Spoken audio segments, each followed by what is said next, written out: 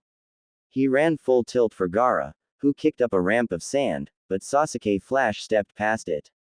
Gaara made another, but Sasuke dodged inside it, heading straight at his enemy, spin-kicking him in the gut and launching him again. "What's the matter, Gaara? Is that all you've got?" he sniped, and Gaara slowly rose. Sasuke dashed straight at Gaara as he stood, and Gaara raised a ring of sand to halt a frontal assault. Sasuke just ran in circles around the Sandman, blurring with the speed of his passage. As Gaara tried to follow him, Sasuke flipped over the sand barrier and kicked him in the side, then grabbed Gaara's gourd straps and pulled him straight into a knee-to-the-stomach attack. Now, both Gaara and Sasuke were breathing heavily, Gaara, because he was the one getting battered, and Sasuke because he was behaving like an emo version of Lee. Gaara placed his hands in the horse sign, and his sand formed an orb around him, obscuring him from sight except for a small, star-like gap. Sasuke ran straight for the sand ball, and threw a punch that would have connected, but for a dozen spears of sand that thrust from the ball, nearly skewering him like a duck kebab. A trickle of blood ran from Sasuke's knuckles as the sharp sand cut at him, and he vaulted backwards and the spears retracted.